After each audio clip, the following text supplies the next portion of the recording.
What's going on, everybody? Welcome to another episode of Wilhelm. I know I've been away for a little bit. I've been breaking for the summer to get some stuff done, make some adjustments to the show, but I'm so excited to finally be bringing you new episodes of the podcast. And this is a little bit of a teaser for the new season. The new season starts up in September. After I return from Colorado Springs Comic-Con, which is coming up, I'm going to be in full production of new episodes, but I did get something a little bit early to kind of whet your palate for the new season that is coming. And this is another Wilhelm Spotlight. It is the return of my friend Pete Mitchell from the band No More Kings. Now, if you've been a listener of Wilhelm for a while, you know Pete. He's been on 3 or 4 times already. I believe this is a either 4 Pete or 5 Pete. I think we say 4 Pete during the conversation. It just sounded more fun to say 4 Pete rather than 5 Pete, considering his name is Pete. But anyway, this is the 4th or 5th time Pete has been on the podcast. He's got new music he's releasing. No More Kings is back together, and they are releasing new music, and it is a Back to the Future themed album. Anybody who knows me knows how excited I am about this, and how excited I am to talk to Pete about it. So Pete came back on. We geeked out over some stuff, as we usually do. We talked about the new music. We talked about the solo stuff. We talked about a lot, as we always do. And I'm sure this will not be the last time Pete will be on Wilhelm. He'll be back on. I have no doubts. He'll be back on again. Most likely for a top 5. But speaking of top 5, as I mentioned, new episodes coming in September, more top 5s, more celebrity conversations, more film reviews, more film debates. We've got some new types of episodes I'm planning and I'm working on that we're going to be dropping as well. I've got a ton of panel audio that I'm going to be dropping your way, including with people like Ross Marquand, Greg Nicotero, Vicki Lawrence, Marty Grabstein. A ton of panel audio, not to mention some really, really big panels that are going to be happening over the course of the year that I'll be bringing you those as well. So if you're not already subscribed to the podcast, make sure you do. You can subscribe to Wilhelm anywhere you can find your podcast. Just go and search for Wilhelm. You can go to the website to find everything there. Welcome to Wilhelm.com. That is the new address of the website. But Wilhelm Podcast will still get you there. So either one of those. Make sure to follow on social media at Wilhelm Podcast on Instagram and Facebook. And yeah, so before we get into the interview with Pete, we're going to play you one of those new songs off the Back to the Future themed album, aptly titled No More Kings Back.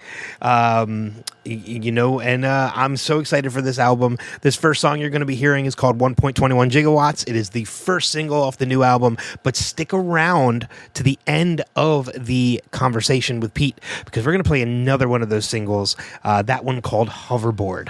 So make sure you listen up for all of Pete's links as well at the end, where you can go to follow Pete and No More Kings and hear the rest of the album, as well as all of the other great No More Kings music, all of the other great music that Pete has done, himself, solo, with more stuff coming on the way. Special thank you to Pete for coming on. It was a little bit of a juggle getting us to schedule it, but we did it, and it happened. So there's that. Yeah. So here it is, 1.21 gigawatts, followed by my conversation with my friend from No More Kings, Pete Mitchell. 1.21 gigawatts. Say what? 1.21 gigawatts sounds like a lot, but it's not. It's just enough to get this party started. Moving fast, the flux capacitors cruising with fusion and proving it's enough to get this party started. Better clear the runway, we're taking flight. Coming back here someday when the time is right. Getting up to something, and we're leaving tonight. 'Cause time is on our side. 1.21 gigawatts. You got me going now. 1.21 gigawatts. 1.21 gigawatts. but it's not. 1985, when I'd like to leave behind, but we gotta fly. It's about time that we departed. Speeding through time to 1955. It's a fight to save my own hide. Well, high time we got this thing started. You're safe here with me, so have no fear. We'll make like a tree and get out of here. It's so hard to leap when you can't see the ground. But time is running out. 1.21 gigawatts. You got me doing now. 1.21 gigawatts. 1.21 gigawatts. Sounds like a lot. 1.21 gigawatts sounds like a lot. But it's not. Oh, I might risk it all, but I got time on my side, and it's gonna break my fall. I'm at the controls, and I feel fine. The future's mine to define, and now we're right on time. 1.21 gigawatts. Say what? 1.21 gigawatts. You got me going now. 1.21 gigawatts. 1.21 gigawatts. Sounds like a lot. 1.21 gigawatts sounds like a lot. But it's not. Sounds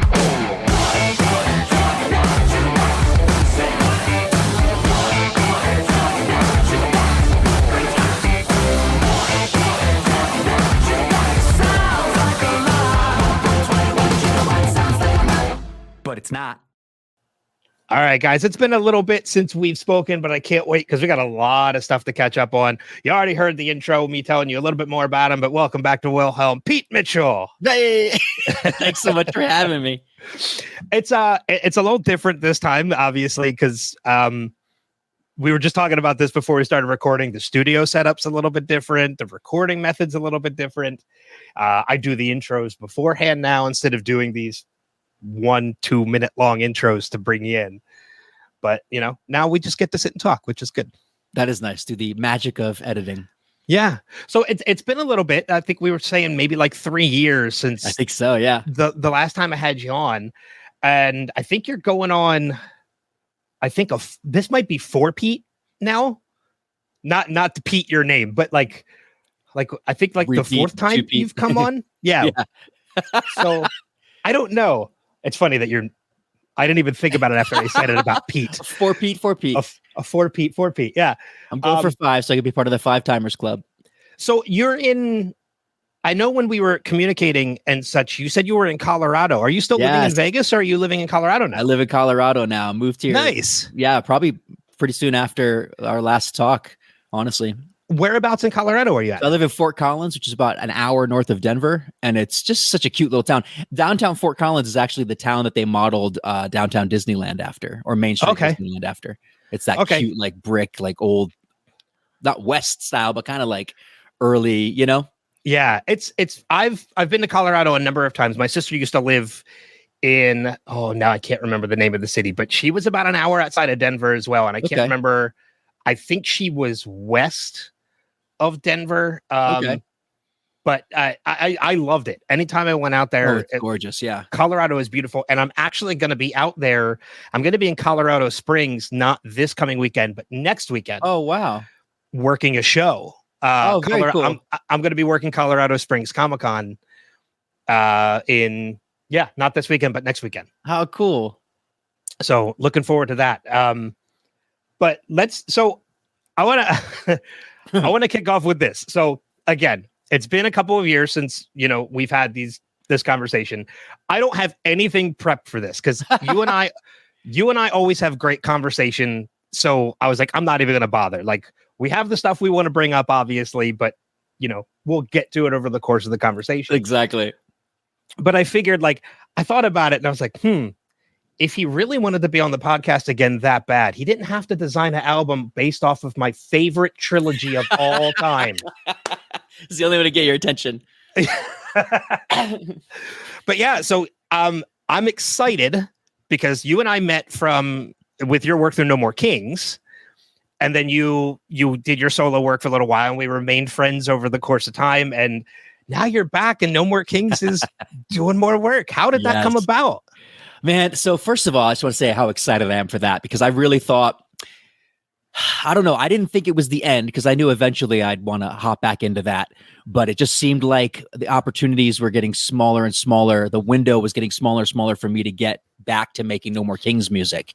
Because No More Kings, it's a very specific sound. It's a very specific thing. It's very different than what I do solo. And solo music, obviously, by the nature of the word, I can make on my own, mostly. You know, I can hire musicians to help me, but No More Kings really was one of those things that it birthed from my work with my writing partner Neil, and he just was so busy with doing his band with his wife Dirt Poor Robins that he just didn't have any time.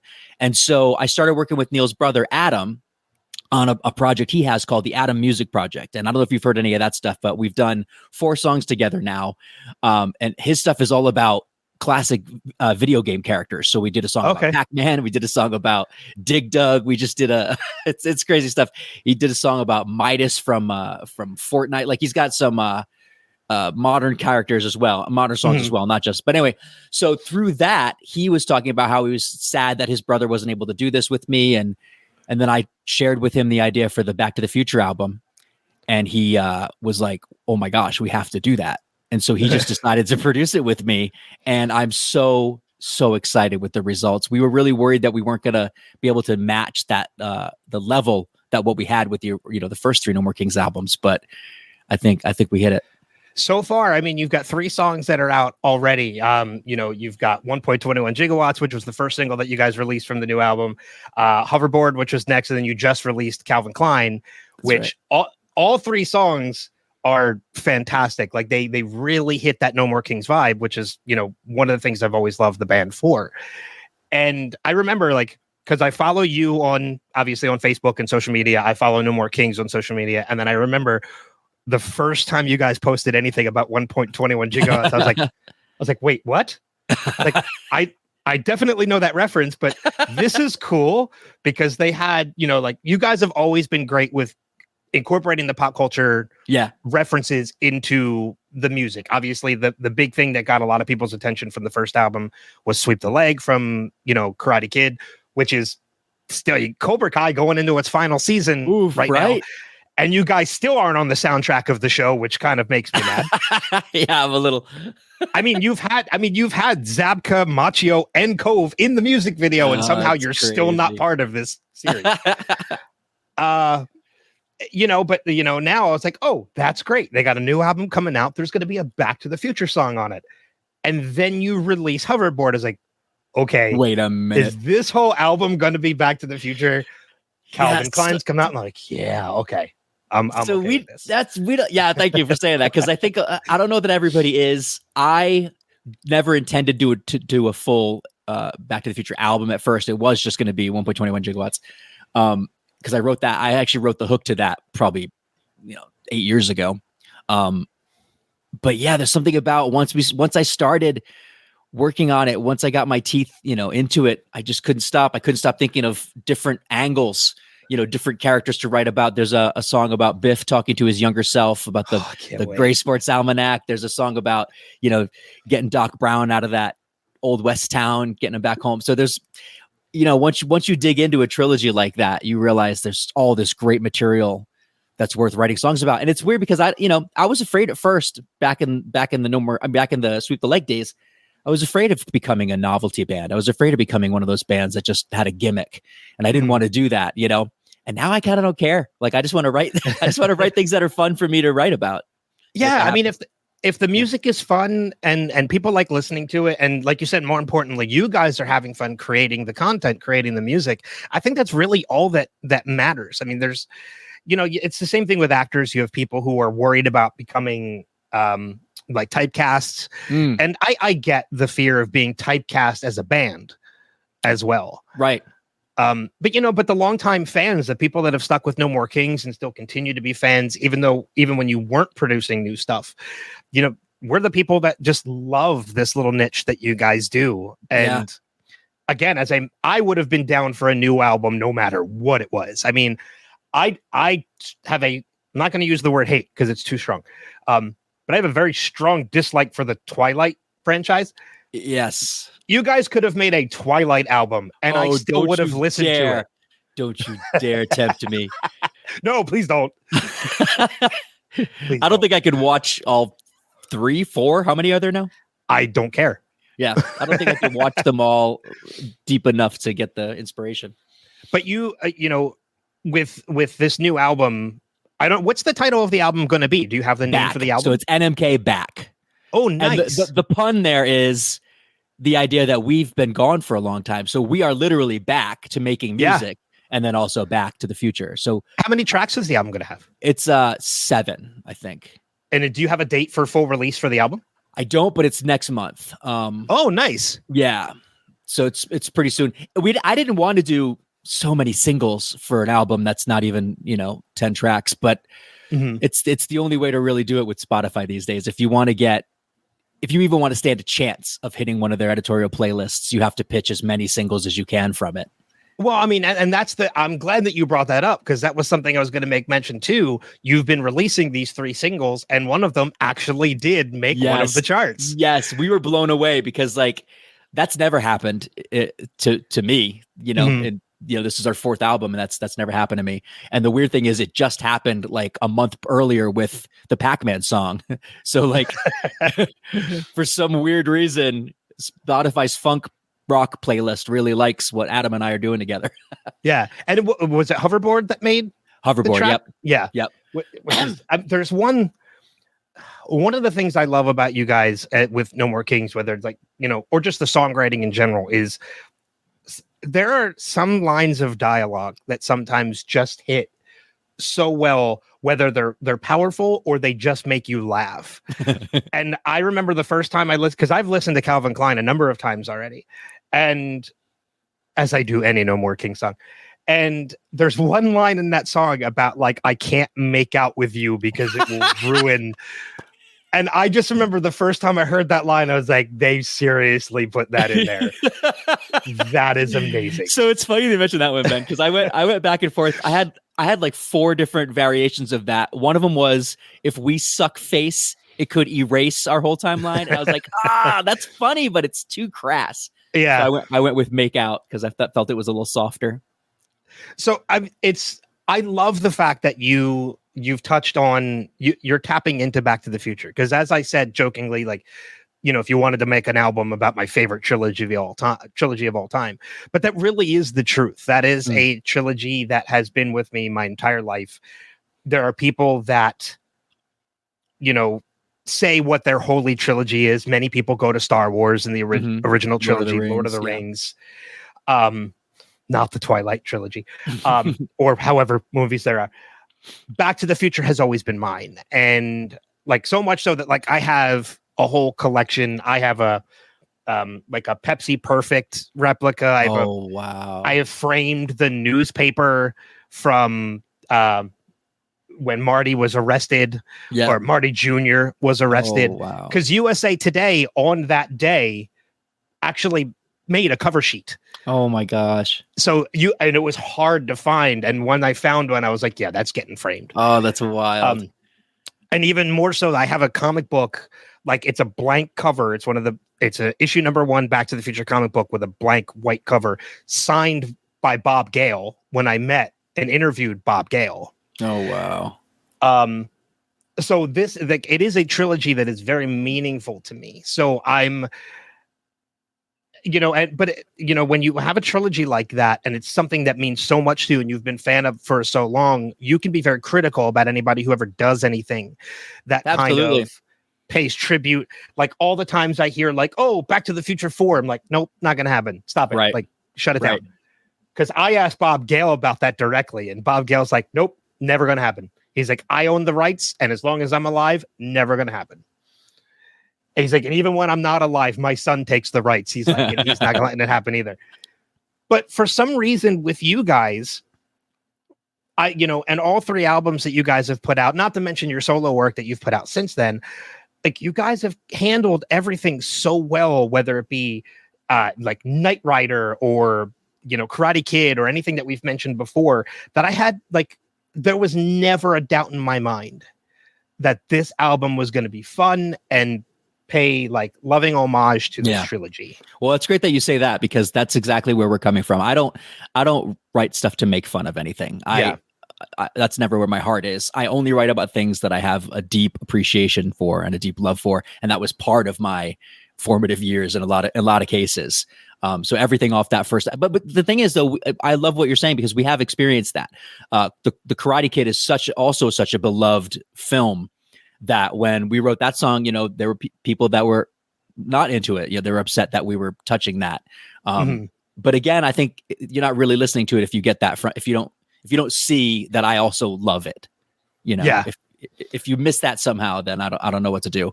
And that's definitely the case with Back to the Future. I've always loved those movies, and to be able to finally do a full album about it. Again, I felt a little weird about tackling that whole thing. And I don't know that I'll do that again. I don't know that I'll write a full album about something. The next No More Kings album for sure will be just like the others, more just singles, more songs that are just, whatever I want to write about at the time. This felt like something I wanted to just try. I'm all for it. And, it's another thing that I love. Like, I feel like this is just another me geeking out about No More King session. I love it. Which anybody who's heard our past conversations knows I've done that in the past, and it's, it is what it is. But, like even going back to that first initial track with Sweep the Leg, like you pay homage to the subject material that you're doing, but you always find like these cool little ways to view it a little bit differently. Karate Kid, there was always the argument being made that Johnny was the real hero in that film and Daniel was the villain. So what do? You guys write Sweep the Leg, and that's pretty much what it is. Yeah. It's all told from Johnny's point of view, and it's and it's been brilliant. I still say that's why Cobra Kai came about, but well, I mean, my thoughts on that objectively, I know that I wasn't the only person in the world who wanted more from that world, wanted more Karate Kid stuff. And I know, after meeting Billy and becoming friends with him, Billy Zabka, he expressed that he had always been looking for ways to dip back in there and just couldn't find the right angle. And so I don't think I was doing anything that other people didn't want to do. I just think I got lucky, and it showed. I gave permission. Like, I didn't give permission, but like that song and video showed that, okay, there still is a hungry, rabid fan base for this stuff. Yeah. And I think it just sort of, if anything, it paved the way. If anything, it sort of just said, yeah, you guys should do, like, I think the creators of Cobra Kai were going to do that either way. I think they came up with that idea independently. You know what I mean? I think that was something that was going to happen. That was inevitable. But this was a nice, like, proof of concept for them. Have you been watching Cobra Kai? I feel like that's a dumb question, but no, it's not a dumb question. I actually didn't watch it for a while, and I'm not really sure why. I think it was on YouTube Red in the very beginning, and I didn't have that. Yeah. And I didn't feel like getting it for one show. But once it became on Netflix, I watched the first 4 seasons. I'm not current. I think are they up to 5 or 6 now? I think this is. That's a good question. I want to say this is season 6. I feel like it's season 6. This is their final season. They're releasing it in 3 kind of chunks, right? Yeah, 3 chunks, and chunk 1 is already released. Right. So, it's so good. Oh, the whole show has been amazing. So my favorite aspect of this is how much they're focusing on Johnny's character and his growth. Because again, I feel like that's what the song was about, and that was something that I noticed right away, is that Johnny was never the bad guy, and not that Ralph was either. But Sensei Kreese was the bad guy. Like, it was very clear to me. Yeah. So to take that angle in the show and to actually let us see Johnny have like a kind of a redemption arc, and he's so good. Billy Zabka is so good at this character. Anyway, that's my favorite. That's been my favorite part. I like the kids stuff less, Okay. No, and that's fair enough. And I feel like I definitely agree with you, because I haven't had the opportunity to meet. I've been working a number of shows. I'm working now with a new show company and touring with them. As I mentioned, I'm going to be in Colorado. Yep. The following weekend. And I haven't had the opportunity to meet Billy or Ralph yet. But everything I've heard about Billy is just that he is super nice. He's incredibly personable. But you're right about, I feel the same way about Cobra Kai, is all the stuff that they have been doing with Johnny. Like, obviously, the Daniel stuff is what it is. Like he was the hero. He was made to be the hero from the beginning. Right. And you're just continuing that story. But to see the arc of Johnny is more intriguing because it's different. Yes. And it shows Johnny more as negatively influenced rather than villainous. Because as you said, that was there in the film. Yeah. You know, as he even you put said, up a fight at first. He's like, wait, what? Sweep the leg. Because as you said, Kreese is the real villain of the entire story. Yeah. And has still remained that way over the course of the series too, which I thought was brilliant. When they brought him back on the show and you're like, oh no, this is not going to go well. And then it does slowly start to unravel. And then they fight for ownership of Cobra Kai. Oh, you know what I mean? Like it gets probably crazier in season 5 and 6. Just wait until season 5 when Terry Silver comes back. Silver. Yeah, I know. I noped out. I mean, I didn't nope out, but I stopped watching right around then. Yeah, it is season 6 too. I looked it up as we were talking, and it's in season 6 now. But yeah, when Terry Silver comes back in season 5, it's crazy. Yeah. Because he was the Kreese to Kreese. He was Kreese's bad guy. Exactly. But going back to, the Back to the Future of everything too. I'm glad to hear that this album comes from fandom, Oh, absolutely. Like I said, as I am too, and not just something like, oh, what can we make an album about? People love Back to the Future. Let's do Back to the Future. Like it's I love Back to the Future. So let's do Back to the Future. Well, the other funny thing about that for me is I do these things first and foremost because I love them. And I like tapping into nostalgia. I like thinking about the things that made me, the things that I quote every day, the movies that I like find myself rewatching. But I always have this weird like serendipity when I do something that whatever I make ends up finding its way into the zeitgeist independently around the same time. So 2 weekends ago here in Fort Collins, my favorite pizza place hosted a DeLorean Days where all the DeLoreans from around Colorado came, and there were like 6 or 7 DeLoreans just in a row that you could walk up to and look inside. And some of them had like, movie accurate flux capacitors in them. And it was just incredible. And that was just happening anyway. And then like, recently there was a Back to the Future musical. Like there just seems like Back to the Future started bubbling up to the zeitgeist a little bit too on its own. Yeah. I'll share a story with you because as I mentioned, being the huge fan of Back to the Future as I am, I'm excited because of the show circuit that I work for, or that I work with rather. Our big show every year is in November. It's the first weekend in November. It's Rhode Island Comic-Con.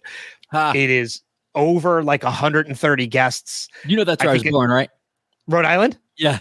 Oh, really? Yeah, it's in Providence. That's where the show is. That's amazing. So this year they're putting a big focus on Back to the Future because we have booked as guests James Tolkien, who played Principal Strickland, Tom Wilson, Leah Thompson, Christopher Lloyd, and God.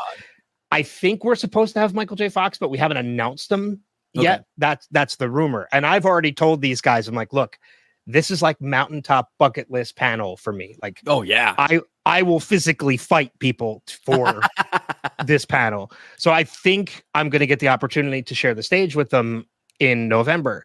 Oh my gosh. But going back to last summer, another show that I worked had Michael, Chris, and Tom as guests. And I didn't get to moderate the panel. I was moderating other panels. And I had met Chris a number of times. I had met Tom a number of times. And I had never met Michael. And I didn't have the opportunity to go wait in his line because obviously I was working the show and his line is incredibly long. So I didn't have the time to do that. So the person that moderated that panel was actually a friend of mine. And he told me, he said, make sure you are backstage when that panel ends. And I will do my best to make an introduction. And I was backstage before that panel ended. I was watching the last like 10, 15 minutes of that panel from backstage. And everybody comes off and I'm kind of standing in the back a little bit off site, but making sure my friend can see me. So he's doing the little wrap up with all the guests, and Michael, being in the condition that he's in, was sitting in a wheelchair because they have to take him, that way. And my friend and I make eye contact, so he knows I'm there. And I kind of give him this look like, okay, if it happens, great. If not, it's not a big deal. And finally he waves me over. And I'm like, okay. I'll go over. And he introduces me to Michael's agent. And he's like, this is Ben. He's one of our moderators here. He's a huge fan of Michael, huge fan of Back to the Future. He's been working all weekend, so didn't have a chance to meet Michael. Is it okay if we make an introduction? She's like, yeah, that's fine. So they turn Michael around. And before I even finished saying hi, Michael extends his hand, shakes my hand, and we chat for like a good 5 to 7 minutes. Wow. And then they have to take him away, take him back to his table. And my friend looked at me, he's like, you all right? And I'm like, yeah, I'm great. Like, this is amazing. And I sat there for a minute and I did my post on social media, hey, just met Michael J. Fox, whatever. And then I had to go somewhere and I'm walking across the show floor and it hit me. It was so surreal up until a certain point. And then it finally hit me and I was like, holy shit, that just happened. That's 35 years in the making. Wow. I finally met Michael and I actually started getting emotional. Yeah, of course. It's a big deal.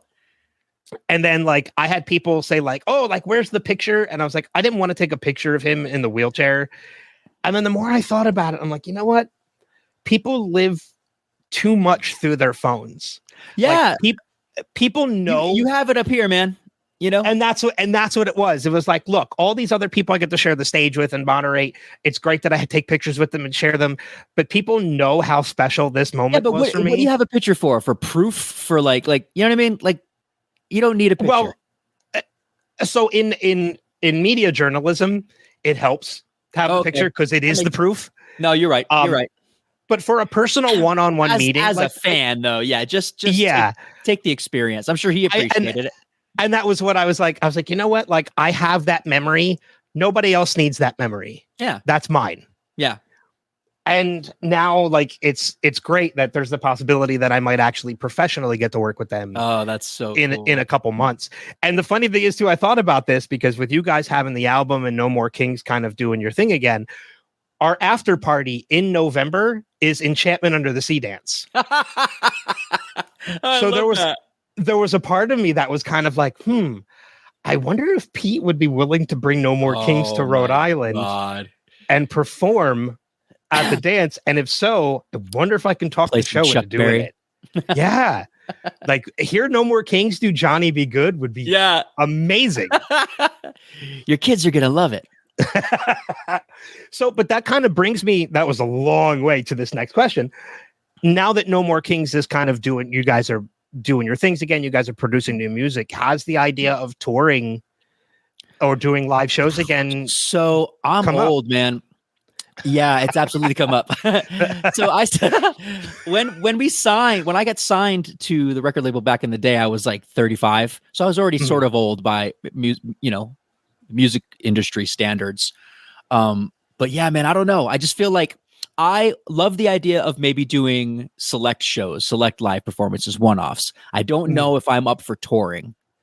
Okay. I also don't know if there's a demand for that. We had such a mixed bag when I first did it years ago. I think, we'd play one town for 1,000 people or whatever, and then we pay another town for 12 people, and it was just that system shock of the up and down of that. And then life on the road is tricky. You spend most of your time in a van driving to the destination. You get there, you load in, you wait around at the club because if you're a headliner, you're last. And so there's 3 or 4 bands in front of you. You go on at, 11 or midnight or whatever, you play until, 2, go home, wake up the next morning at 5 for a radio interview. It's very I spent a lot of that time just in a daze, just because just wasn't getting a lot of sleep, and whatever sleep you are getting, it's in a van, it's not. Yeah. I had the most fun of my life in that year and a half time. So don't get me wrong. I really loved it, but I was 35, I don't know if I could do that again now. And like I said, I don't know if there's a demand for it. We have such a weird fan base. Our fan base is so scattered. If I ever sit down and look at our stats, I don't know that a tour makes sense. I don't know that I could cobble together enough, locations that we have a big enough fan base it would be hard. It would be hard for me to cobble together that. again, having said that, I would absolutely play events or festivals or Adam and I have been talking about Comic-Cons and the like, and setting things up like that. So live shows are definitely a possibility in the future. I don't know if touring is. Well, I mean, again, like I could always put in like a word for potentially bringing you guys in for November. I mean, you guys have a Back to the Future album. It's a Back to the Future themed party with Back to the Future. I think it's absolutely worth exploring. Absolutely. Yeah, I know Adam would be down with it. I'd be down with it. I mean, and it's bringing you back. I was just going to say it's bringing you guys back to your hometown, which, that would be huge. Works out great. I mean, would you guys ever consider, I mean, obviously doing like the full tour of, city to city to city? Because actually that's how you and I met. During one of those radio appearances that you made. Yep. We met when you guys came on Preston and Steve to talk about everything. What about I had a Rocky song back then? That was my one mistake. Oh, when you guys were when in I was Philly. actually in Philly. Yeah. What about the idea of maybe doing a virtual show? Because we've seen a lot more bands do that. Do a that is an interesting rent idea. Either rent a venue or to have like a small to do like a small intimate audience there and then stream it. I kind of love that idea. Yeah, I mean, there's been Michael Rosenbaum from Smallville. He has a band and he does that. I think like every couple months, like him and his bandmates, they get together and they sell tickets and it's just a virtual concert and I love that people stream in and watch it. I wish there was an easier way. It sounds like I'm doing a lot of whining. I don't mean to, but I wish there was an easier way to like tell people what's going on online. I feel like for example, like if I had the ability, for example, to access my audience on Spotify and send notifications to them to say, hey, we're doing a live show. And maybe I do, maybe I got to look into this. I think there's probably ways to set up events and stuff, but I just feel like I have a hard time letting like most of our audience know, these days with the way that social media algorithms are, you have access to such a small, under 10% of your actual follower count. Can you get in front of it any given time? The only reason I say that is because then that would be absolutely worth doing a set of live stream concerts, because I would be able to tell the people that want to hear that the most. Otherwise, I'm not really sure how I would let enough people know about it, because I would definitely. So Adam lives in Florida, and I think it would be so easy for us to just put together something down there, hire musicians and do. That's the other thing with No More Kings is the fact that it's just me, has always been. So if we do a tour or if we do anything live, I have to build a band around that. And that's always tricky, getting getting 5 other guys who are at that level who can commit to that time. And that's always tricky. Yeah. Well, I mean, as far as you have a Patreon account, I believe, yes. Right? But is that yours personally, or is that No More Kings Patreon? It's weird. I don't know why I did this, but I do have 2. I have a solo one and a No More Kings one. Okay. So, I mean, and that's always one way to get the word out that you guys are doing something, but you have to have enough people as part of that Patreon. But honestly, that's an interesting angle I thought about that before too, doing a Patreon exclusive show first. It does seem like if you're going to do a big live streaming show, you want the most people to be able to access it though. Yeah. So I don't know if I want to gatekeep that, but that might have been a way to do, just to ease in slowly. I have thought about doing, still playing No More Kings stuff, but doing some solo streams, just kind of acoustic with like a guitar or a loop pedal or a piano or whatever. But I don't know. I haven't built up the confidence to do that on my own yet. It is a great way to test the waters, though. I mean, that's true. It doesn't cost you anything to do that other than your own bandwidth at home. Right. So maybe do a couple of those to kind of like build up the awareness of it. Test to see what your audience is and what they think, and then maybe go from there and do the the big full show ticketed live virtual event. Yeah, that's a good point. It's tricky with me because I love playing live. I've always loved playing live. I've played live since I was like 15, 16 years old. But at my core, I'm definitely a recording artist. Like I'd rather write and record and spend as much time as possible crafting the music. So that's always been a bit of a balance for me, balancing both things. And I think the older I get, the more I skew towards just making the music. Whereas when I was younger, I wanted to make it so that I could play it live. This is kind of something like I actually wanted to ask you about this months ago and I forgot about it, and now I'm remembering it now. One of the things that I've been kind of diving into a little bit, and I know some other friends have been doing it, and I know other people that are doing it, is recording myself. Like, so getting a karaoke track of something and recording it myself to just kind of, it's something that it's not something I want to become famous for, but it's something like it's something I do to get out of my own comfort zone, to test myself outside of the comfort zone.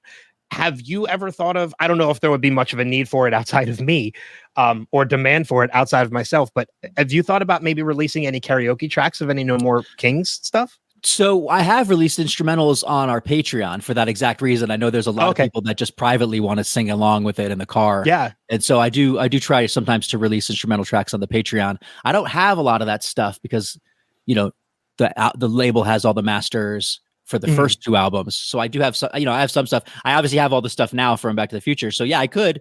Yeah, I guess I would just have to see if there's a demand there, if that makes sense. I'm not opposed to it. I think it's fun. I think it'd be really fun for people to have the actual recorded instrumental music to sing along to. Because there's a ton of stuff that, like, on that, especially on those first two albums, like you said, like there's a ton of stuff that they're like I sing along to constantly, like in my car or whatever. And there's been stuff I've done.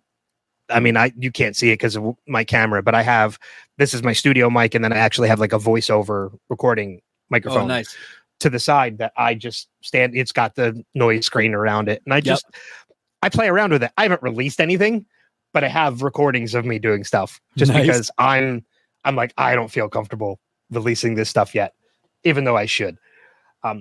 So yeah, like I thought about the idea. I was like, man, I wonder if Pete would give me like a karaoke track or something.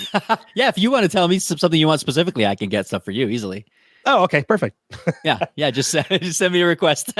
Yeah. So I mean, so you said the idea. You said like, okay, I don't want to do. We're going to do this around one particular thing. This album being Back to the Future, but the next album, we'll go back to old No More King stuff. Is there already ideas out there for another No More Kings album when you're done with this, or are you just concentrating on this one?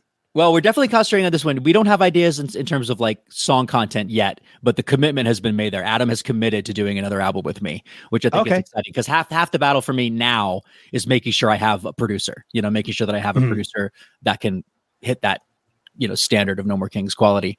And I know I can't do that up because that was one of so this is a bit of a long story, but Neil and I talked about when he realized that he just wasn't going to be able to commit to doing any more No More Kings albums because of his commitment to Dirtbo Robbins. He sort of gave me permission, not that but he sort of like, said, go with grace, Pete. You can do this on your own. But I release you, young Padawan. Basically. Well, I mean, I always had that ability, but I wouldn't have. I never would have gone to somebody else to produce when Neil was right there. Like Neil was the No More Kings producer. He was my co-writer. I wrote all my songs with him. So it would have felt awkward without his blessing to work with anybody else. But he obviously gave his brother Adam blessing for this. And I feel like as long as Adam's willing to do it, I will continue to work with Adam because I'm so excited with the stuff that he's coming up with. But yeah, I was going to say, I was gearing up for the idea of maybe having to eventually do this stuff on my own. And what would that mean for getting, because I do produce all my own solo stuff, but I feel like, and I'm not trying to pretend to be humble here, but doesn't come close to the production level of the No More King stuff. It's a very different vibe, so I can get away with it. But if I was going to produce No More King stuff on my own, I would have to really up my production. And so it's nice for me to know that I don't have to worry about that yet. I'm not in a hurry to do that yet, that I could take my time getting better and better with production because I have Adam now, who is just so good at it. So so we have commitments for the next album. We don't know what's going to be on it, but we're going to do a full 10 song album for next year. We're going to try to do one every year, but we'll see what happens. Oh, nice. Yeah. Yeah. Might I make a recommendation? Ooh, absolutely. Of staying away from Twilight. I was going to say staying away from Twilight. No, I mean, I don't know how well it would work, but if you're up for the challenge, one of my new favorite shows right now is Ted Lasso. Oh yeah, everybody loves that show. I noticed your background was Ted Lasso a minute ago, so yeah. So my other podcast called the Revisited Podcast is a series that my friend Kristen and I do, and on that we choose a television series and we go. It has to have ended, and then we go back and we rewatch episodes and we go episode to episode and we talk about it. So the first show we covered on that was Lost. So we did all 6 seasons of Lost. That's maybe something I would write about. Ooh, that could be fun. Talk about like diving into the hatch or not Penny's boat. Yeah, just not. If you wrote a song called "Not Penny's Boat," man, that might be it. Oh, that would be great. But yeah, so we did all 6 seasons of Lost, what took us like a little over a year to cover, and then we were like, well, we got to figure out what show we're doing next. And Ted Lasso had just ended, maybe like 3 or 4 months before that. And we were like, you know what? It qualifies. The show's over. We can go back and watch it. And actually, we just, as of the time that we're recording this right now, we just released our coverage on the penultimate episode. So season 3, episode 11. So we only have 1 episode left to cover of Ted Lasso. Have you seen it? Show? I have not seen Ted Lasso. What is that on? Is that on HBO? It's on Apple. It's an Apple Plus series. I'm trying to do this thing now where like I limit. I want to. So my girlfriend and I were talking about this. Like I want to pick one platform to concentrate on for a couple months, and then close it and watch everything on it, and then close it out and do the next one. And so Apple's next on our list. But okay, yeah, it's Oh, so you the next show we're covering. I heard you ask that. Yes, yeah. What do you think? So we know what the next show we're covering, which is The Good Place. That's my goodness. Yeah. I love that show. Holy crap. Neither one of us has seen it since it aired. So we're like, we want to stay with something that we can definitely dive into and kind of discuss. And there's a lot of philosophical conversation that can come out of it's all philosophical. That's gonna be so hard once you know how it ends to like watch it again real time, knowing what you know. Well, that's one of the reasons why we do it, is because Lost, we knew how the show ended when we watched it. And it made us really realize like there were all those rumors and so many people saying like, oh, the writers didn't know where they were going with this show and they didn't know how it was going to end and they just threw it together. And as we're rewatching Lost, we're like, no, these guys knew exactly where they were going. Yeah, they knew. Have you heard of the chronological edit? I haven't watched it yet though. I kind of want to watch that. What a cool I don't idea. know how it would go. Because it would start with Jacob and the man in black, like on the island. Oh, right. Yeah. And then it would go to everybody in their normal lives before they get on the island. Well, no. Actually, after that, it would actually go into the 60s or the 70s. Stuff. Oh, yeah. The Dharma where stuff. they're on the island.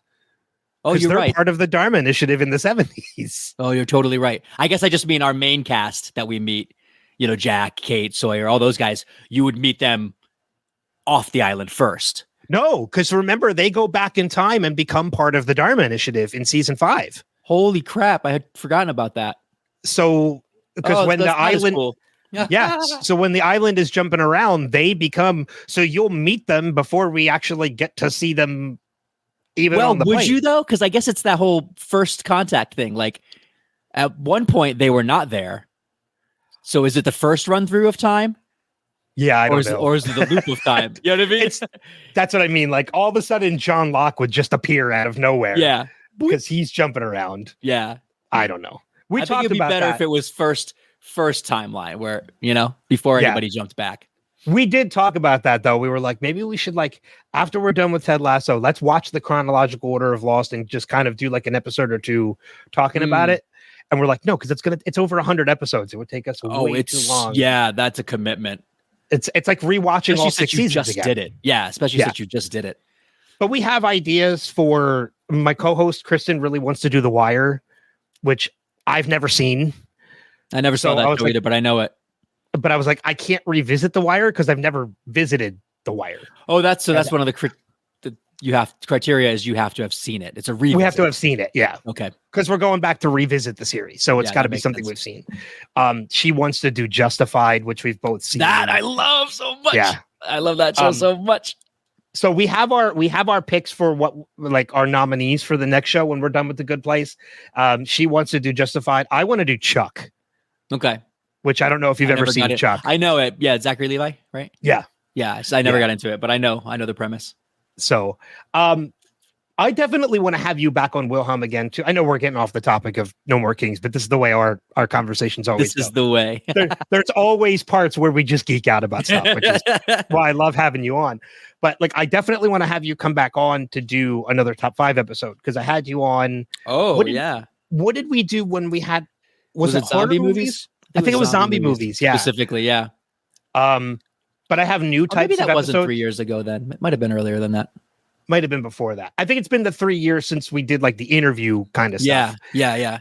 But yeah, like now I have, obviously, like I still do the top 5 episodes of Wilhelm, but now I do, I have new episodes coming called First Watch, where I take somebody who has never seen a particular movie. They should have seen it at this point. And then I let them watch it for the first time, and then we just discuss it. That's great. Like I have friends who have still to this day never seen The Shawshank Redemption. Oh, what? And I'm like, what? Like, where have you been living? That's like your required viewing. Yeah. Like, how do you get away with not seeing that? That's my favorite movie of all time. Like, how have you never seen this movie? So we'll do that, and then there's like different franchise talk. But I definitely want to have you on again as part of that. Not just the No, that stuff's super fun. That was hard making I remember that was really difficult making my list of zombie movies. Well, it's still to this day, I'll get messages or stuff from people like that are finding the podcast for the first time. And people like, oh, why wasn't 28 Days Later on your list? I'm like, because it's not a zombie movie. Right. Zombies are slow. Yeah. It's an outbreak movie. Yeah. Different. They're infected with rage. They're not dead. Like they're not Walking Dead. They're not, reanimated dead. Yeah. That's exactly right. Although they are making 28 years. I think 28 years later. Yeah. Which is such a cool idea. Which I think I love the movies. Coming back. Yeah, that's what I've heard. I heard he's coming back for it. Yeah. Woo. That man has had such a major resurgence in his, I don't even want to say resurgence because he's always been popular. No, but you're right. It's sort of a Killian renaissance. Yeah. With Oppenheimer, which was just, I don't know. Have you seen Oppenheimer? I haven't even seen Oppenheimer. I don't know why I've been putting that off. I think it's one of those, there are a few movies that I haven't taken the time to settle in and see. And I think usually it's because they're heavy movies and you got to be like in the right mindset. And I missed it. I missed my chance in the theater. And so now I get to like if it's in the theater, that's your thing. Oh, you better go. I got to go see it. But when you wait until it's up to you to choose when to see it, it's hard to pick those heavy movies. It's one of those movies I went to, and as media journalist, I get to go to a lot of advanced screenings of movies. And I got to go to an advanced screening of Oppenheimer. And I was like, well, this is a commitment because it's a 3-hour long movie. So I got to commit to being there. And it was on IMAX. So it was like the full, which very rarely are advanced screenings on IMAX. But they wanted to give us the full aspect of this movie. And I give movies 1 to 5 star ratings. And very, very, very rarely do I ever give a 5. And I just remember walking into that theater and I'm like, yeah, there's no question. This is a 5. Like, wow. There's no doubt in my mind. Wow. I remember just coming out because we were under media embargo when the movie was over until I think like 2 days later when we can finally start talking about it. And I just remember leaving that theater and going on Facebook and just saying, 5-star rating. This is going to sweep the Oscars. And people were like, it's that good? I'm like, well, I can't do my full review yet. But when I do, I was like, this is like my spoiler-free review that I'm allowed to talk about until the embargo lifts. I was like, sweeping the Oscars, 5-star review. Wow. And it swept the Oscars. It won every award it was nominated for. So, what about Wolverine and Deadpool? Or Deadpool Wolverine? Just saw that. Yeah. Okay. So much fun. So Wolverine has always been my absolute favorite comic character. X-Men was probably the only consistent comic I read consistently. I read, I read like the full run of Punisher. Like there's other things that I read when I was younger, but like X-Men was my favorite. That was the thing I was the most into. And Wolverine was my favorite amongst that. And I've just been so pleased with Hugh Jackman in general since the beginning. I know a lot of people gave him crap for not being the right height, which is a funny gag in the comic book accurate Wolverine. And I never cared about that because I actually love how imposing and just fierce he is. And, Hugh Jackman is just like physical dominating presence anyway. But I can't imagine a better choice, a better actor for that role. So to have that and be so psyched with that and get him for like 10 films and then, The only thing that I was a little bit like, so Logan is in the future, and everybody was like, "Oh, how are you going to bring Logan back? He's dead." I'm like, guys, it's in the future. Like, just don't even worry about it. Just start now in 2024. He's still alive. Wolverine's still alive in 2024. So they didn't really get into that. I thought, yeah, you know what I mean? Like they jumped through a lot of hoops to try to say, how can we bring Wolverine back? But I was like, he's not dead in our timeline. Yeah, somebody else had brought that up to me too, and I didn't really think about that. They reminded me that Logan takes place, I think, in like 2029 at least. 2029, right? Yeah. Which we haven't gotten to that point yet, but yet right. the TVA tells Deadpool that, you know, your Logan died, like your anchor being died. Which is like, no, not yet. Yeah, exactly. Like he's still alive at this point. And I was just kind of like, okay, it is what it is. Like the opening scene with him fighting with Logan's remains is just absolutely hysterical. So funny. But it's funny that you say about, you know, Wolverine being your favorite X-Men, because he was always one of mine too. But there was always one X-Men who was above Wolverine to me. And we finally got him. And that was Gambit. Yeah. Gambit. Oh my God. So I had a lot spoiled for me. A lot of the cameos spoiled for me, but that's the one my girlfriend knew about it. And she did a good job of like being a good steward and making sure I didn't find that out. So when he walked out and you hear it ahead. And I was like, oh shit, is that going to be Channing Tatum? Yeah, I was the same way. Like I was watching the movie because I went opening night. They didn't give us an advance. Disney was so protective of spoilers for this movie that they only gave any advanced screenings, with the exception of the LA premiere and the New York premiere. Any advanced screenings that were given were only the first 30 minutes of the movie.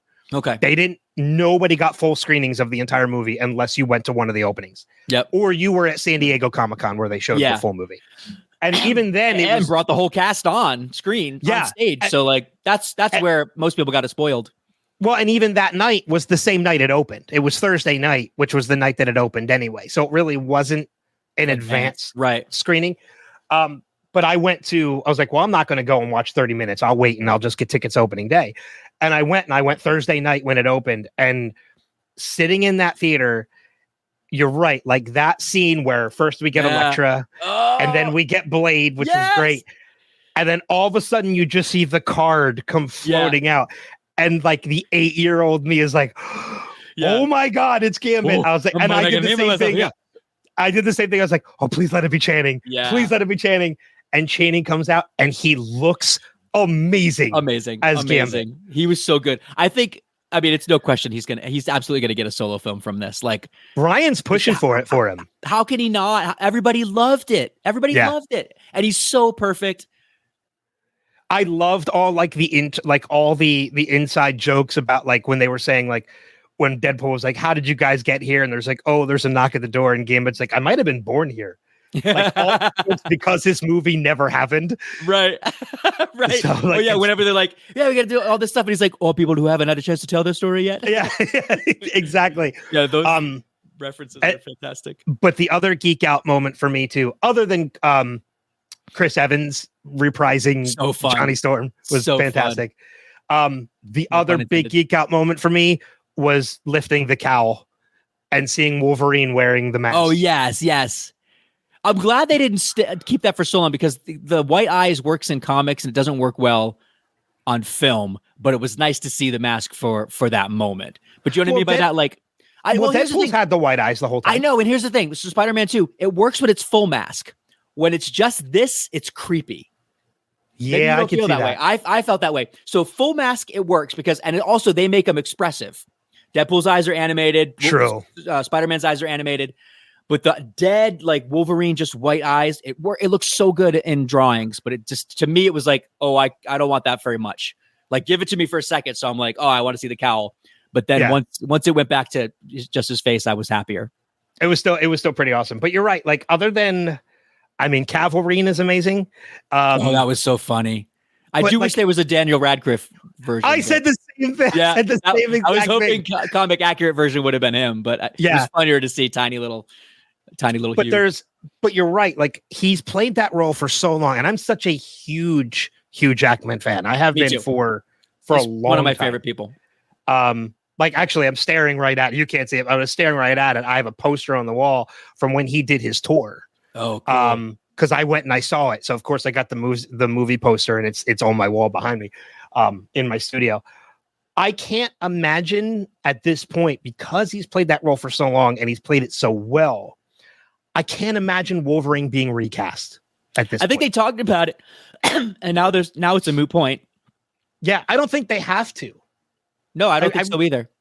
I think if when they bring in the New Mutants or X-Men, as you know, I think they're calling them New Mutants, or what they're calling the mutants, when they bring them in to the MCU, you don't have to have a Wolverine. Right. Or if you do, he's right there. He proves that he still can do it at 55. Like, do you know what I mean? Till he's 90. Till you'll be doing this till you're 90. Yeah, no, but seriously, I think they can. I don't know that they have to. I agree with you. I think there are so many other X-Men. We've seen Wolverine for 10 years. We don't need more Wolverine. I love it. I felt the same way about, what am I trying to say? So when they give Captain America his final send-off in, or Steve Rogers Captain America, I had that same feeling of like, I don't know if I'm ready to say goodbye to him. Like, he's so good. And I never actually cared about Captain America in the comics, but the MCU version of Captain America is so good. Like, such a you know what I mean? So yeah. I wasn't quite ready to be done. I was kind of like, that stinks. I want to see more of him. But having said that, passing the mantle on to Sam Wilson makes sense. Like, the in the Avengers and in comics, the character is the title more than it is the character, right? Like, you can pass that title on. Thor can be another Thor. Captain America could be another Captain America. Iron Man could be another Iron Man. Like, you could pass it on. Not so much with Wolverine, I suppose. I can't really have, although I guess X24 is the next Wolverine. 23. Maybe that's our answer. X23. Yeah. Why'd I call it 24? Oh, I don't know. No, but seeing Daphne Keane come back to X23 so good. was great. Yeah. So what are your thoughts on the announcement that came out of San Diego Comic-Con about Robert Downey Jr. coming back to the MCU? Yeah. So it makes perfect sense if they play it the way that I think they're going to play it, because one of the smartest guys around making crazy tech suits in an alternate universe where he turns bad. Okay. Yeah. I could see that. And that's what I had people say too. Like, I had people say like, oh, I don't like the fact that Robert Downey's coming back. Like, I was like, it's not the same Tony Stark. This is very clearly going to be a variant of Tony Stark. But that's what's so cool. It's a variant of Tony Stark. Like, you were in the multiverse. It's a variant. Victor Von Doom can be like his name, like a stage name, that he takes on. Doesn't literally have to be that he was born Victor Von Doom, right? Like, yeah, exactly. It could just be a moniker that he takes on. Like, like Tony Stark became Iron Man in the Sacred Timeline. This one, Tony Stark becomes Doctor Doom. Like, it is one moniker. Thing shifts and he's deciding to do this instead. It actually makes a lot of sense, because you could see the point in the MCU where he chose to be Iron Man. He could have chose to go dark. Well, I think it's a line that Tony Stark says in the early MCU is you either become the hero or you live long enough to become the villain. Yeah. This is the timeline where he lived long enough to become the villain. Yeah. So I was totally fine with it. I had a moment of like, wait, what? And then I was like, oh no, if they play this right, I'm in. I had a friend of mine who was actually in the crowd in Hall H for that. Oh my God. And he texted me the moment after it was announced, and he's like, dude, give it 5 minutes. And I'm like, what? He's like, the internet is about to explode. And I was like, okay, refresh. And then all of a sudden it just kept popping up in my feed. Robert Downey Jr. is the new Dr. Doom. And I'm like, yeah, when I saw the videos from that, I was like, can you imagine being in that crowd, not knowing what to expect? And then he walks on stage, takes his mask off. Like, it's crazy. But bypassing our geek out session, and getting back to the music, now that you guys are working on No More King stuff again, and moving forward with that, are you still going to progress with solo stuff, or are you going to concentrate primarily on No More Kings? So that's a great question. So I've actually been really torn about that, because I think my desire to create solo music came out of my inability to continue doing No More Kings stuff. I think if I had been doing No More Kings straight for that 15-year gap or 10-year gap, I wouldn't have needed to do solo stuff. But now that I've put some solo albums out and I've realized how completely different they are sonically from No More King stuff, I've come to need that as another voice, as another outlet for myself. So I will absolutely, and plus the other thing is I got 7 albums on my hard drive, like waiting to be finished, waiting to be like, mixed, mastered, and released. So I can't not put that stuff out. It'd be silly of me, Yeah. But the timing now is different, especially if Adam's committing to doing an album a year with me, which I don't know that we'll actually hit that mark. That's pretty aggressive. But my thought would be maybe every other year. So a No More Kings album, solo album, No More Kings album, solo album. That would be ideal for me to just switch between. I've been sitting on my newest solo album is called Observer, and it's done. And I'm like, well, I can't release it because I got, NMK back to worry about. And I think that'll probably carry me to the end of the year. So I'm hoping maybe early next year, before we get into writing the next NMK album, I can sneak my solo album out. The other thing is, and this is more whining, nobody cares about my solo stuff. Like, very few people care. So part of it is like, who am I doing this for? Am I doing this for me? Because if I want to make music that people will hear, it's got to be No More Kings. That's the only stuff people are listening to.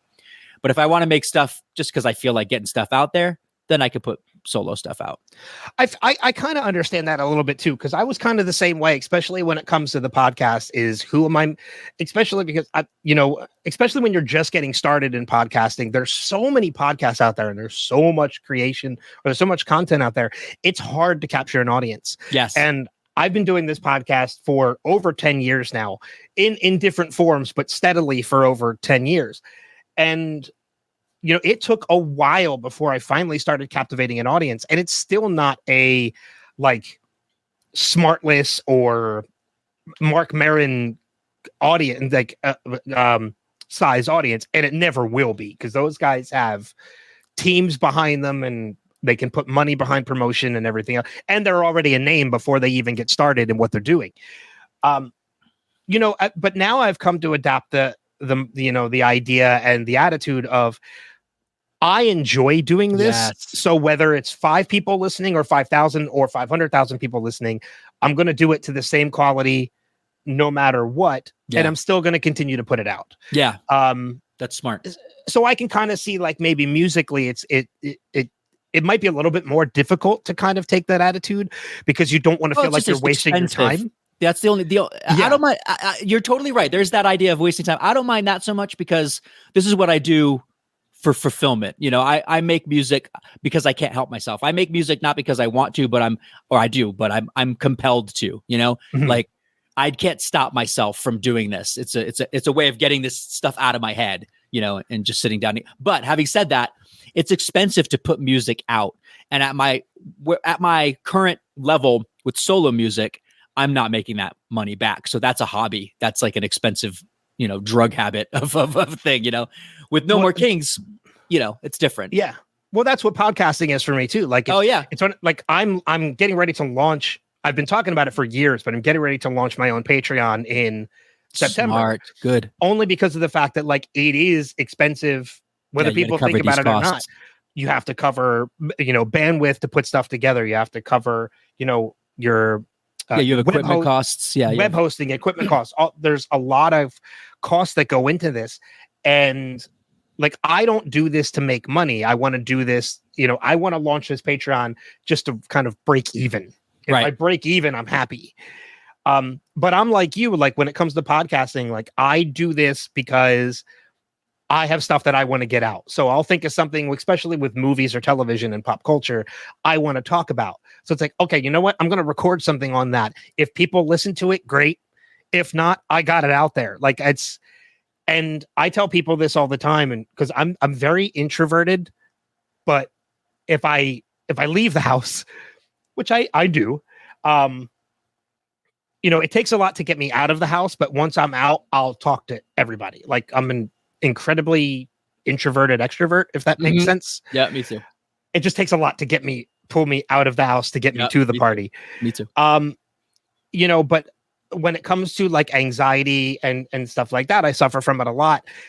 Being behind a microphone, whether it's podcasting or on stage at a show or interviewing somebody in person at a show, that's an escape. That's a mental Isn't that funny? For most people, that would be the thing that causes anxiety. But for you, that's exactly. That's really cool. That's how you know you're meant to be doing this. I've had people tell me, they're like, how, like, I know you suffer, like, from anxiety and you get nervous around people. Like, how are you not nervous on stage? I'm like, because when I'm up there for 45 minutes, nothing matters. Yeah. It's that. Your world goes. Yeah, my world shuts off. Yeah, outside of that, cool. because I'm there. Like, that's it. Yeah, I love that. So even if I knew there was one person listening every week and that's it, well, I'd still continue to do that's this. That's crazy. I love that you said that, because that's so you get Spotify Wrapped every year and people post who their top 10s are.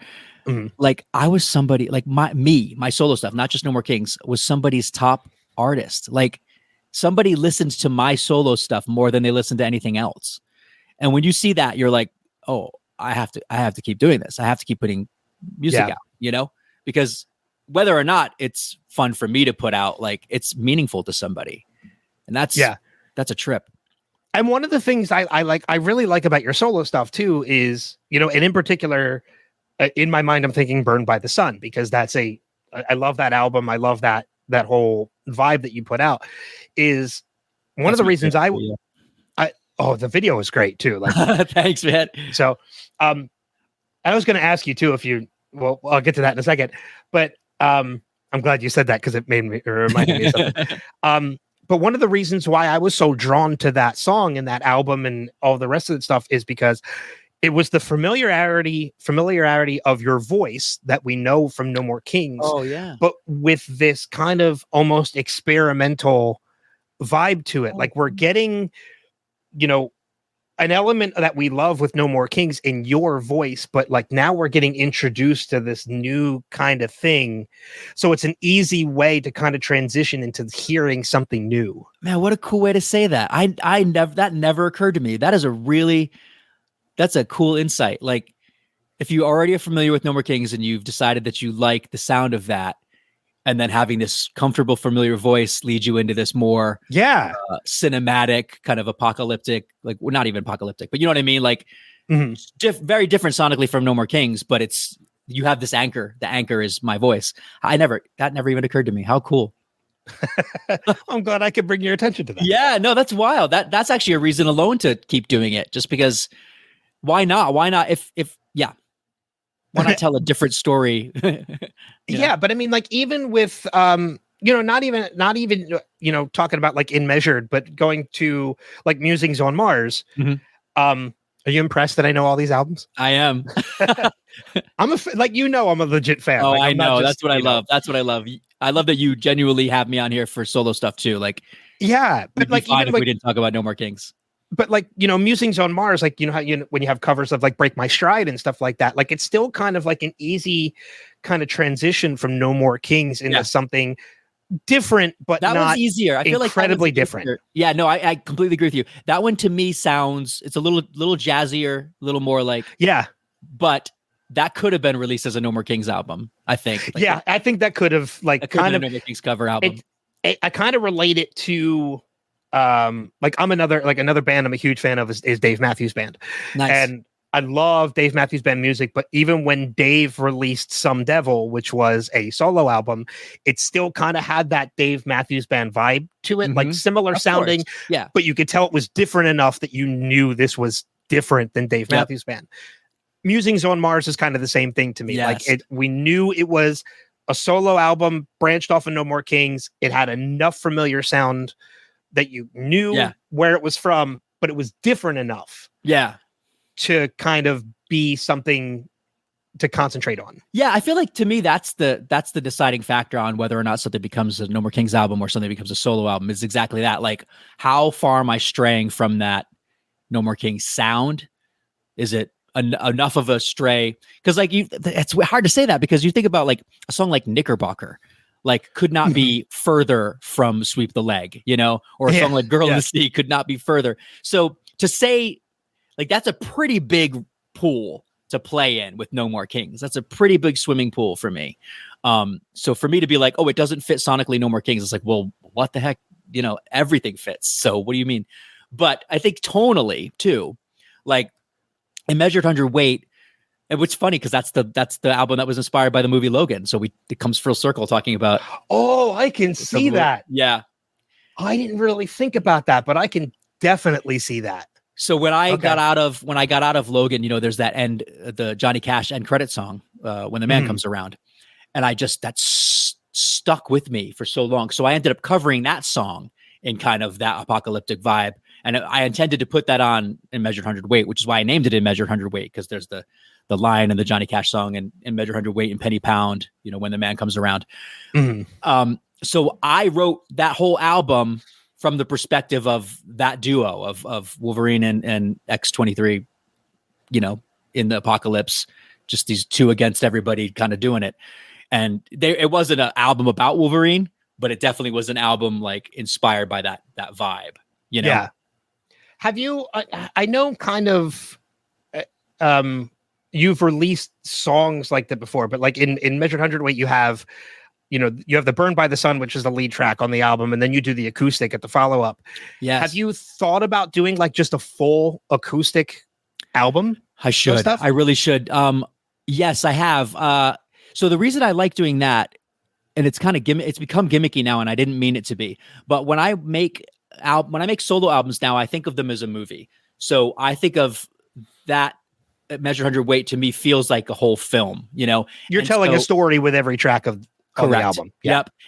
And the landscape of the album should, there should be a chase scene. There should be a emotional scene that should have the ups and downs of a full movie ride, And so for me, ending with the lead track as an acoustic version, which would feel like the end credit song, should feel like the end credit song. So I did that with that album. I did that with another album, a small album I released called We Know What You Think of Us. And then I have that with the new album, Observer. There's a acoustic version of Control that ends the album. That's very much simplified and moody. So yeah, that's on purpose. But I hadn't until recently thought about that vibe, the acoustic kind of vibe, because weirdly, I feel like that might be what I do best. Like I, as much as I like the big version of Burned by the Sun, I like the acoustic version better.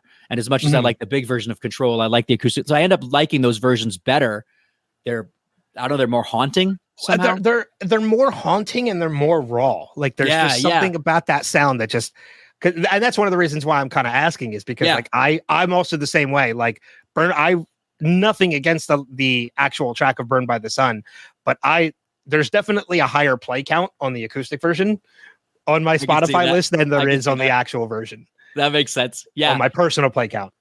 I absolutely should do a full 10-track album in that style because that seems to be what I gravitate towards. It's what I like the most. And honestly, again, if we're talking about production, that's something I can do. I can do that. Yeah.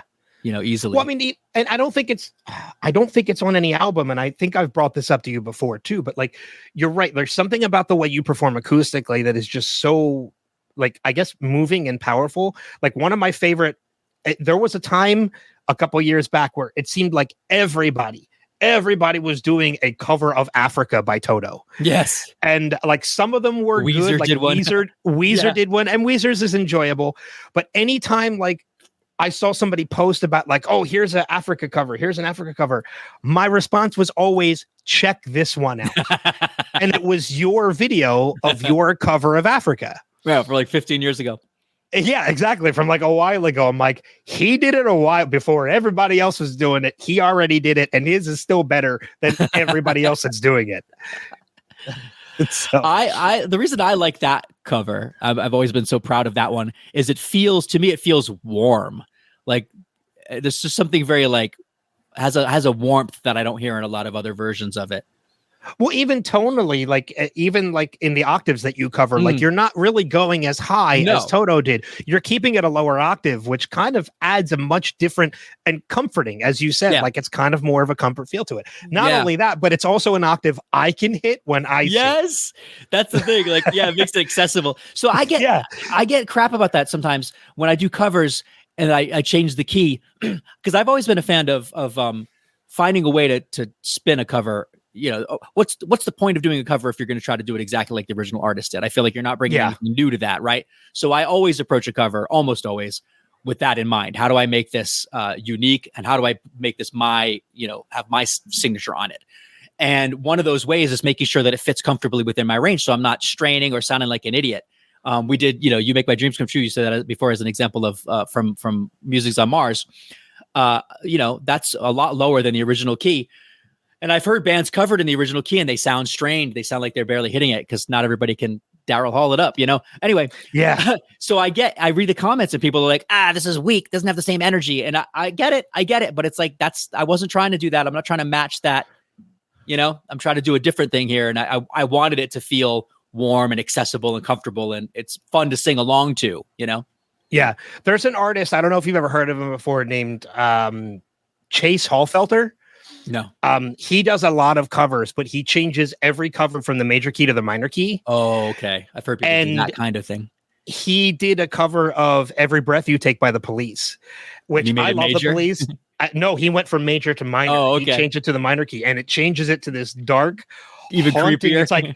It's like this guy was stalking this woman. Like this sounds like a song you would hear in a horror film. Like, it's creepy, but it adds a totally different element. So yeah, changing the key on stuff can totally change the perspective of what you're hearing. Yeah. So I appreciate that.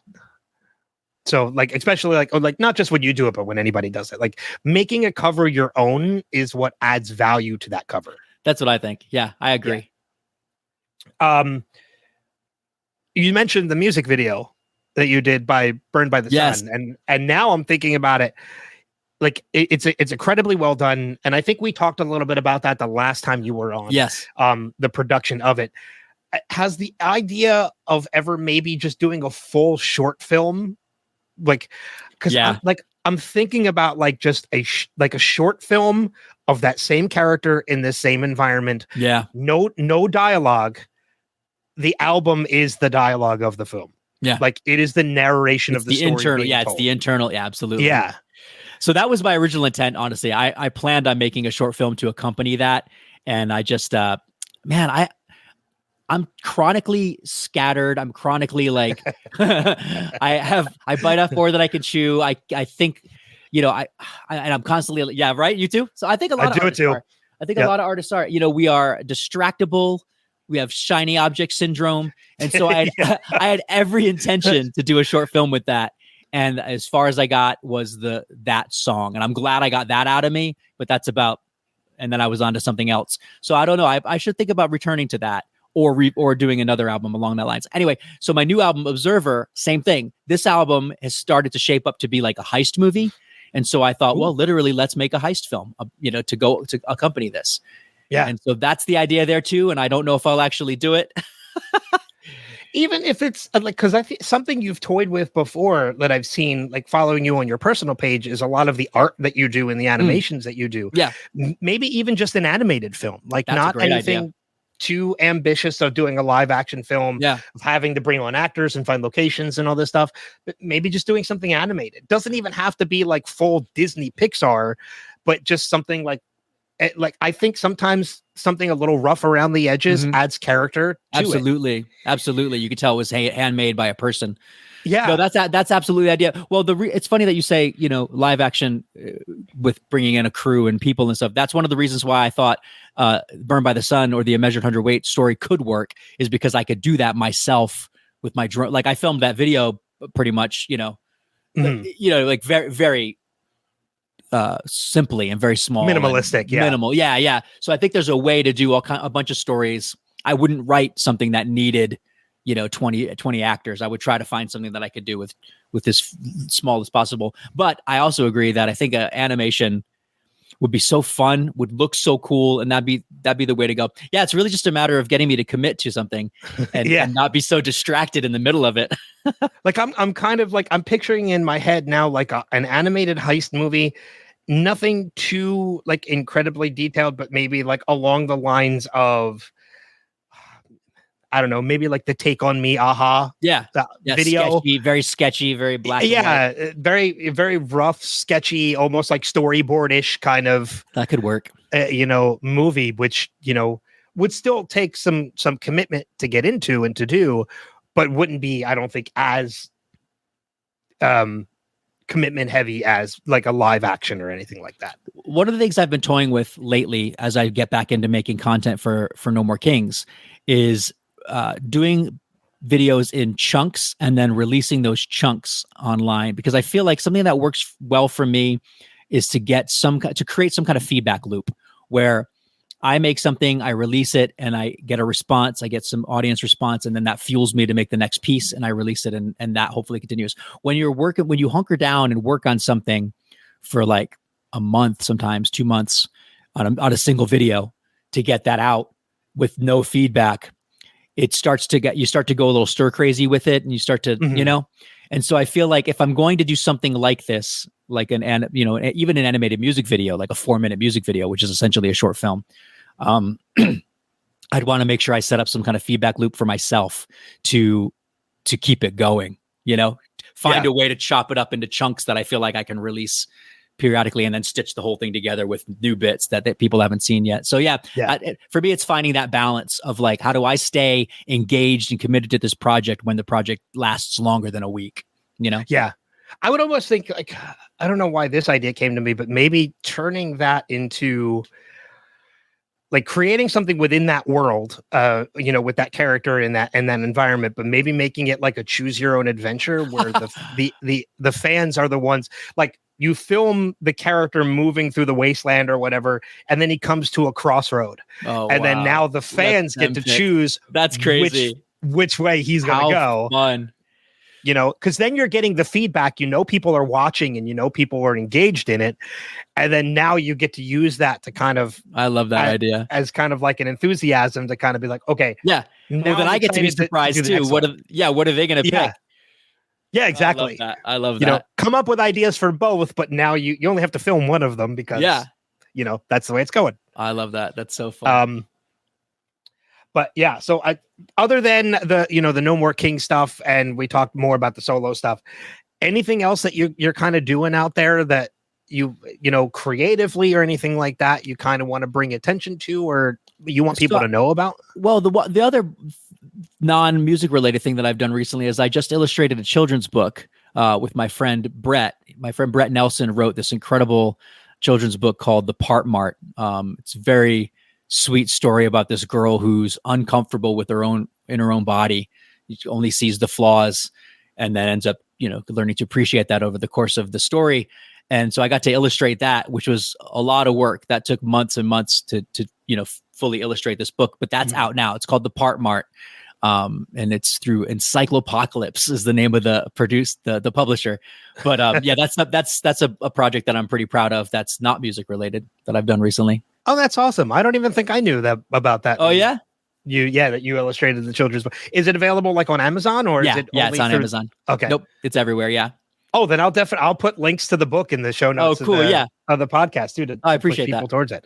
So yeah, because your artwork is something that's like you're always making like these stickers and stuff like that. I always love seeing it, and I always feel so guilty anytime I know somebody I enjoy has like a Patreon and I don't give to it. Dude, like, you can't give to everything, man. Exactly. I'm like, I can't give to every single one that I have. I feel guilty when friends sign up for my Patreon. I'm like, you don't have to do this. I'll send you stuff for free. Oh no! See, when I do my Wilhelm podcast Patreon, I'm like, no, you're my friends. You should be signing up. For yeah, Patreon. Totally. Yeah. Because it's going to be a slow rollout too. Like I'm only doing 2 tiers to start. Smart. So one of the mistakes I made, very smart. Yeah. 5 and then 5 and 10. So 5 is basically going to be thanks for the support. Like, here you go. And then 10 is going to be like, I'll give you a shout out every podcast. And I have stuff that I'm going to raffle off every month. Like, you get entered into it just by being a part of this tier. Nice. And then eventually, as I think of more things and the Patreon starts to grow, I'll add more tiers as I go forward. And that's a smart way to do it. I made the mistake. My first Patreon, my solo Patreon, I had like 5 or 6 tiers because I was trying to appeal to anyone at a different price range because I didn't want to presume where anybody was. But what ends up happening is it just gets so cluttered and so confusing. And then it's like when you go to a restaurant that has a giant menu, you kind of don't know what to pick. And so I think I might have even turned people off who, if I just had one tier at $5, would have been like, yeah, I'll do it. Yeah. So I'm trying to streamline now. Yeah. And that's basically what's going to be is, like I said, $5. Thanks for the support. Appreciate it. $10. You get entered into these raffles, and video versions of everything I record will be available in that tier. Yep. So you can watch the video version of it as long as you subscribe to that tier of Patreon. So yeah, it's going to be a slow rollout, but and that's going to be launching next month too. So oh wow, soon. Yeah, I'm also toying with the idea. I found a way to do it. I'm toying with it's something I've always wanted to do. I used to work in radio. You know that because that's how we met. I've always toyed with the idea of starting like an internet radio station, and I think I finally found the way to do it. Oh, cool. So I'm toying with that idea as well of doing like 24/7 streaming music. But jumping on live every once in a while to do specific playlists that's really and themes. Cool. I can play some No More Kings music on it as long as I have permission. So yeah, again, it's that artist mind where we get ambitious and we come up with all this different stuff that we want to do. Ideas are easy, man. Yep. Execution is the hard part. Exactly. It's just a matter of like, okay, I'm excited about this now. Is it going to exist in a couple months? Yeah. That's a good way to look at it. Am I still going to have the same fire for this thing? Yeah, exactly. It might just end up playing the same 20 songs like over and over again. Hey, that'd be fine. Because I haven't been on in like 3 months to do a live session. And it is what it is. But No More Kings back. You got coming out, I think you said next month in September. Yep. Do you have a release date for the album? We don't have a release date yet. Okay. I'm assuming it'll be near the end of the month, but I could be wrong. Are you going to be releasing any more singles from it, or have you released? We're good with singles. So we did our 3 singles, which seems so weird for a 7-song album. So you've already heard half the album. No, almost half the album. Almost half. But it's fine. The other 4 tracks are great though. So I think I'm already excited for the rest of the album. Again, you hit on something that's very passionate to me. So and of course, like I was like, of course, Pete is the one that does a Back to the Future album. Yeah, like if it's gonna be done, it's gonna be done by me. Yeah, well, and not only that, but like not only is it you, but it's you and No More Kings, which makes more sense. I feel like it's getting back to roots, not just for you, but for me as a fan. Like this is what I fell in love with when it comes to No More Kings and your music, and I'm like, okay, I'm reliving a little bit of getting back to that sound. Yeah. That's another reason why we named it Back, for that exact reason. I wanted it to feel exactly like what you're describing. I wanted it to feel like we're back. It's okay. Come in. Let's get a hug. Yeah, exactly. It's a nice warm hug from No More Kings. That's what I want. That's what I wanted. I love it. I know we're going on almost about an hour and a half, and I want to give you a little bit of a break because I know you got more stuff to do later on. Anybody who's listening right now, you already heard one song from the album. You heard 1.21 gigawatts, and we're going to play Hoverboard after this interview, thanks to Pete giving permission to do that. But before I let you go and before we wrap things up, I want to give people an opportunity to follow No More Kings, find your stuff, throw out some links. Where's the best way for people to find everything that you've got going on? So nomorkings.com is a great starting place for No More Kings, but obviously we're everywhere. So we're, YouTube, Facebook, Instagram, Spotify obviously is the best place to listen. And then for my solo stuff, just DasPetey, DASPETEY, daspetey.com. And then my handle is DasPetey everywhere. So Instagram, Twitter, Facebook. I gotta ask, because I've known that about you for so long, because I follow you on Instagram, Twitter, all that stuff. Where did DasPetey come from? Like that was my first email address for Yahoo. I grabbed it because I had just finished watching the movie Das Boot. Das Boot. And I thought it'd be funny to be like DasPetey. the Petey. Hey, it works. Yeah. So I've kept it forever. Yeah, you've had it as long as I've known you. Yep. You've had that handle. Yep. So it works, when you got something, you stick with it, and it's it's just easy. What it is. Yeah, but all those, I'll make sure all those links are in the show notes too, so people can find it. I'm sure this is like I said, like the 4-Pete, the 4-Pete. This, fourth time you've been on, if not the 5th time already. I'm sure it won't be the last. And I love that we always kind of break from the traditional stuff to geek out a little bit, like we did with everything. And I'm absolutely going to put a word in to the show that I work for to see, maybe there's a possibility we could get you guys to return to Providence and do something at that after party. If you were able to work something out, we would absolutely make it happen. So we'll talk a little bit after the recording to get some more details about that. But thank you so much for coming back on and doing this. I'm glad we were finally able to make this work. I can't wait to hear the full release of the album, and I'll absolutely share I'll be doing a live listening party when that full album comes out, so be part of that on YouTube. We'll do it. Nice. I've done that for my solo stuff, and it's been my favorite thing ever is being there live in the chat, real time, listening to the album together with people for the first time. So I'm going to make sure I'm part of it this time too when it comes out. So it's so much fun. I have so much fun doing that. Yeah, but thank you so much again for coming back on. This was great. So. All right, so that's going to be the end of this episode of the Spotlight on Wilhelm. Stay tuned.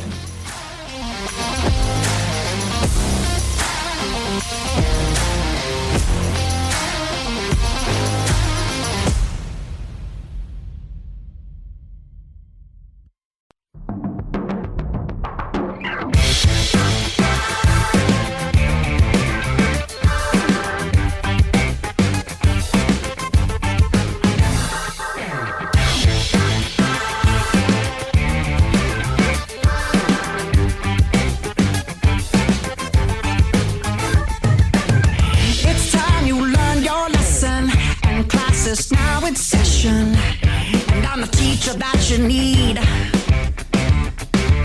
Now I won't keep you guessing. I got my secret weapon, and it's custom built for speed. Now it's time to take a ride. It's fight or flight, and I can dance all night. So you better clear the floor.